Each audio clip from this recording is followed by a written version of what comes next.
Welcome back. The UN has condemned an airstrike that hit near the international airport in Tripoli. This follows recent fighting in the capital. Here's Amarachi Ubani with more. We begin in Libya, where thousands are reported to be fleeing the fighting between rival forces near the capital, Tripoli. Military commander Khalifa Haftar has launched an attack to seize the city from the UN-backed government of Prime Minister Fayez al-Sarraj. Foreign nationals are being evacuated, and there are reports of numerous casualties on both sides, with many civilians caught up in the conflict. Isabel Morgan reports. The start of the assault by Khalifa Haftar's forces, the Libyan National Army, came as a surprise. The LNA holds sway over Libya's main eastern city, Benghazi, but on Thursday it started pushing west to try to take control of the whole country.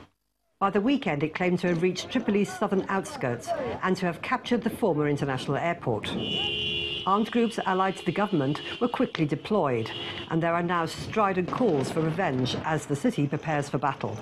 The Prime Minister strongly condemns what he describes as an attempted coup.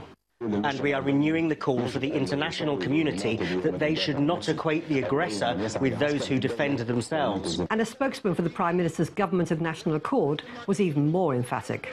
Today, the Libyan armed forces are announcing the commencement of the Volcano of Anger operation. This is to purify all the Libyan cities of the aggressors and those who are against legitimacy. Many voices have been raised expressing concern as the crisis escalates. The European Union Foreign Policy Chief, Federica Mogherini. I think the first message we need to pass united is the full implementation of the humanitarian truce to allow the civilians and the wounded to be evacuated from the city and to avoid any further military action and any further military escalation. And UN Secretary-General Antonio Guterres personally intervened but was not altogether hopeful after meeting Haftar on Saturday. With a deep concern and a heavy heart, I still hope it will be possible to avoid a bloody confrontation. These are the latest developments in a power struggle that has splintered the nation since the overthrow of Muammar Gaddafi in 2011. 75-year-old Haftar casts himself as an opponent of Islamist extremism, but is viewed by critics as a new Gaddafi. He was quoted in the media as having told the UN Secretary-General that the operation would continue until terrorism was defeated. Isabel Morgan for Channels Television News. We go now to Sudan, where mass anti-government demonstrations that started at the weekend continue to grip the capital, Khartoum. These are the largest in the months of protesting against the 30-year rule of President Omar al-Bashir.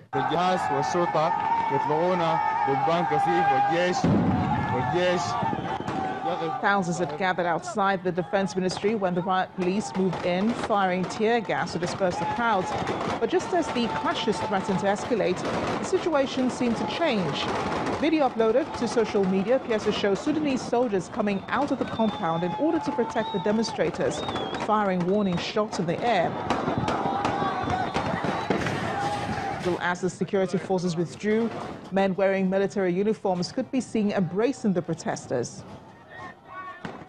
In Japan, shareholders of the car manufacturers Nissan have ousted former boss Carlos Ghosn, formally severing his ties with the company he rescued from near bankruptcy 2 decades ago, but from which he is now accused of siphoning funds. Shareholders gathered for an extraordinary meeting just days after Ghosn was arrested in Tokyo for the 4th time on suspicion of trying to enrich himself at Nissan's expense. Speaking in an interview recorded shortly before his rearrest, Ghosn once again denied all charges. And now to Brexit and the ongoing saga of the UK's proposed withdrawal from the European Union. Later this week, Prime Minister Theresa May will head to Brussels to ask for an extension of the leaving date until June. But as in the past weeks and months, if not years, at this point, everything remains uncertain. British Foreign Secretary Jeremy Hunt arrived in Luxembourg for a meeting of foreign ministers. He spoke about what he said were the aims of all EU nations. They want Brexit to be resolved as quickly as possible. So do we, so do the British people, so do MPs, and so we are doing absolutely everything we can to try and get a resolution to get Brexit over the line. And finally, time for San Diego Zoo in California to say farewell to 2 of its favorite animals.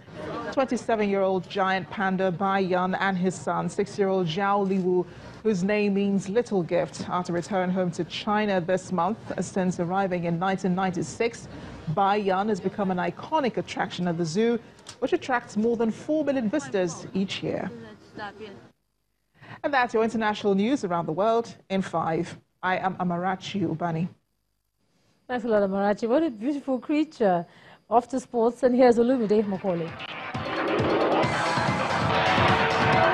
Thank you, Ijoma. The Super Falcons of Nigeria suffered a 1-2 defeat to their Canadian counterparts in the Women's International Friendly at the Penater Arena in Spain earlier this evening. Desire Akpara-Nozé had given Nigeria a first-half lead. Janine Becky and the substitute Smith scored early in the second half to hand the Canadians the win. The win for Canada extends their unbeaten run to 6 games, but the 9-time African champions managed to end the North Americans' clean sheet record in 2019. And in the English Premier League, a brilliant individual performance from Eden Hazard has steered Chelsea past West Ham up to 3rd. Hazard salaamed his way through West Ham's defence to score a stunning solo effort in the 24th minute at Stamford Bridge. The host then withstood an improvised West Ham performance after the break, with Hazard going on to seal the win late on as Chelsea leapfrogged Tottenham and Arsenal in the table. That's it on Sports News. Ijoma, back to you. Thanks a lot, Olumide. And the main news again. More concerns today over the rising insecurity in different parts of the country as the Acting Inspector General of Police, Muhammad Adamu, began an assessment of the situation in Kaduna and Zamfara states. And that's the news at 10 tonight. Thanks so much for staying with us. I'm Ijoma Honyato. Do have a good night.